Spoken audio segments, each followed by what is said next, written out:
Hiya, welcome back to my channel. It's Wendy here from Toon Pish Crafts and I hope you're doing okay. Today I thought I'd try turning a gonk. Now a lot of people turn gonks, a lot of people make gonks in all with cloth, with fur, with all sorts. And I really wanted to turn one on the lathe. So I checked out YouTube and I came across Emma the Tiny Turner. She has an amazing video on how to turn a gonk. So I followed it, I went to the garage and let's see how I got on. So thanks very much Emma for your amazing tutorial. Go check it out. I will put it in the link in the top right hand corner and down below. Basically with a gonk there are 4 different components. You've got the hat, you've got the body, the bobble on the hat if you choose to put a bobble on the hat, and the nose. I'm going to start by turning the body. Emma has a kit on her website that you can purchase which includes all 4 pieces that you need and the beard. You can choose what colour you want, you can choose what wood you want, and it's really worth checking out her website. I bought quite a few different kits so that I could start my gonk journey.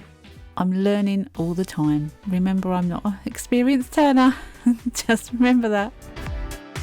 Apparently a gonk is a Norwegian gnome, and I think they're better than English gnomes. I think they're cuter.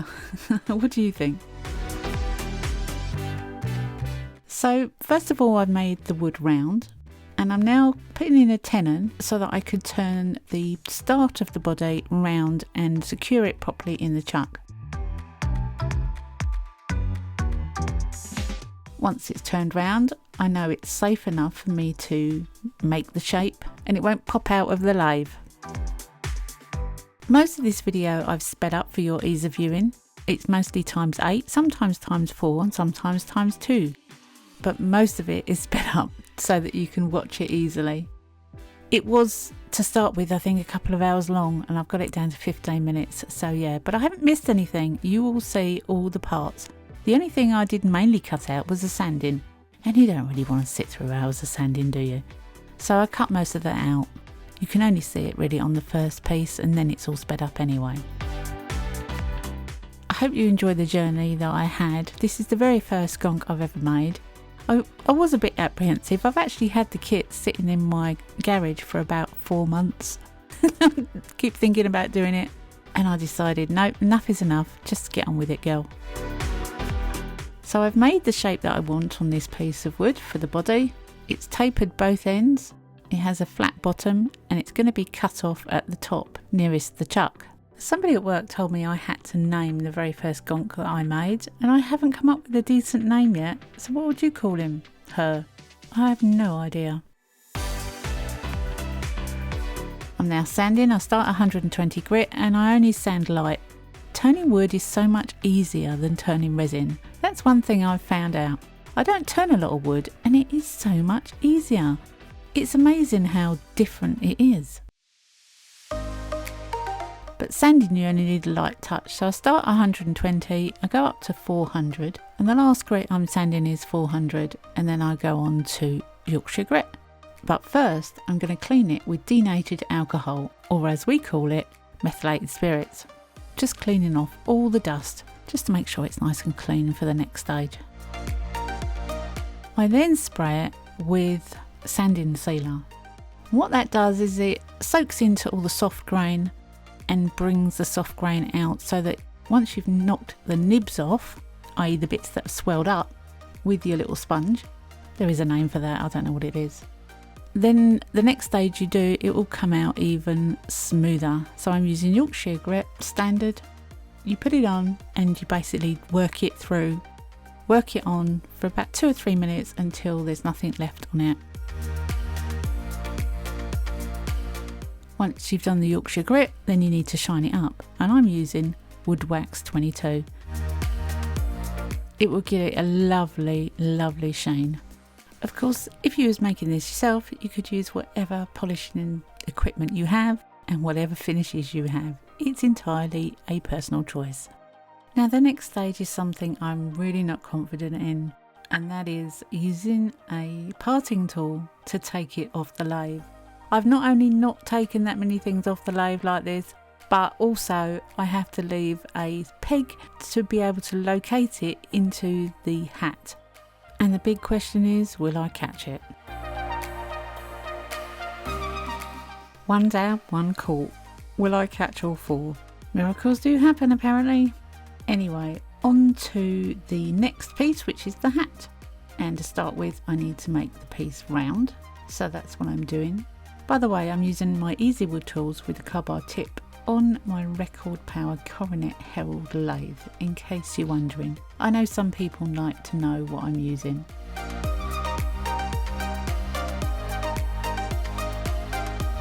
So I'm making a tenner on the end and I'm turning it round. And now I've just got to straighten up and round off the other end. I'm getting a little bit more confident at this point. It's the second piece, I'm getting a little bit more used to turning the wood. And yeah, practice makes perfect, doesn't it? So the hat needs to be obviously hat shape. You can really make it whatever shape you want. There's no rules, is there? And as it's going to have a bobble at the end, it needs a little indent at the top for the bobble to sit on.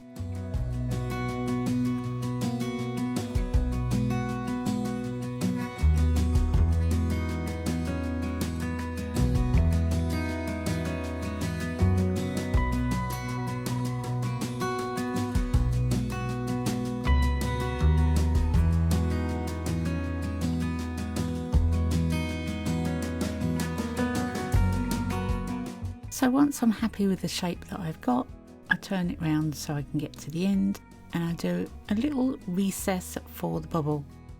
Now I haven't made the bobble yet, so I don't actually know what size it's going to be, but I've got a rough idea.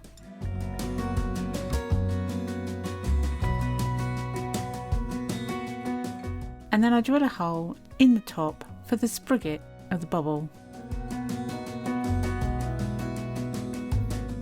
So with a parting tool I take it right the way down, but I don't cut it off. It takes me a while though. And now it's the sanding again. Luckily you don't have to sit through all that. And it's time to part it off. Will I catch this one? Two parted, two caught. Can't be bad. So the first two pieces of wood I was turning were ash. Not 100% sure what this one is, but I think it's maybe pine. It's very light in colour. I don't know that much about wood, perhaps you know more than me. But I'm making the nose. It was meant to be a bobble to start with, but it went too small, so I made it into the nose instead. But I've certainly never made anything this small before, and I wanted it the right shape, so I just kept going and going until I got the right shape. And okay, it was too small from the bobble, but it was perfect for the nose. I gave it a little spriget at the bottom and I sanded it down and did all the steps that I did with the other previous two.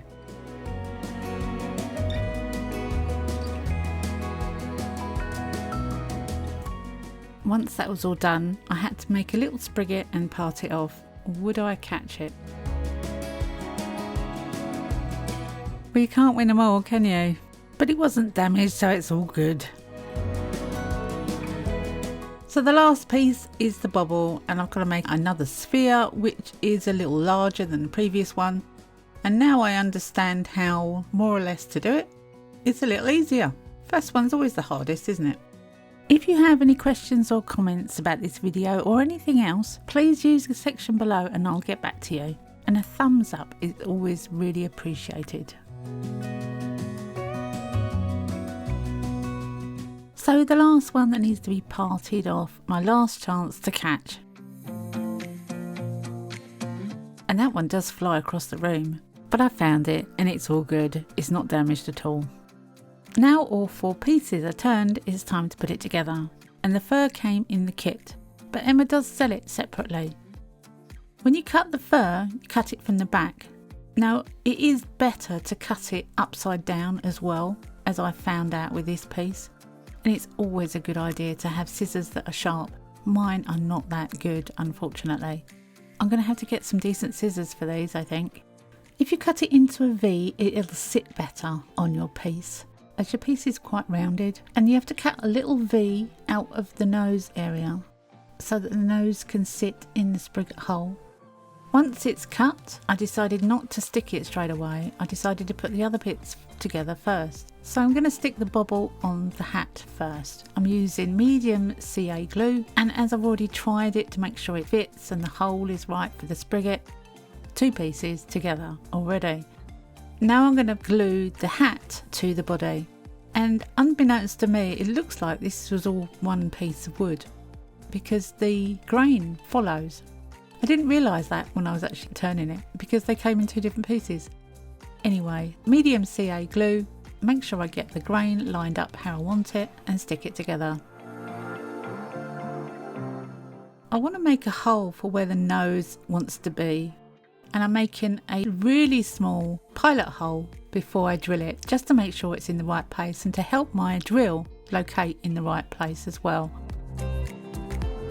Once I'm happy where the nose will fit in the hole, then I've got to glue on the beard. I'm using fabric tack. Again, I got that from Emma's site, and she sells everything you possibly could need for making gonks. I'm using a small amount on the back of the fabric.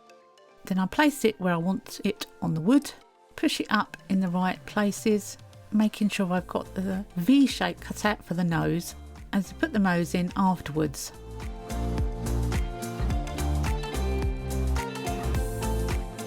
Once that's all glued, then it's time to glue in the nose. Now I don't want too much glue on the nose, I just want enough for it to be held in there, because I don't want the fur all getting glued up. And there we go, glued in the nose. One little gonk all made. Thank you, Emma, for showing me how to make these. I had so much fun. In the future, what I'm planning to do is to do a resin gunk or 2 or 3. You know me, I just can't stop at one. So I'm planning to make a resin gunk. I'm also thinking about making a mould. I think that's doable.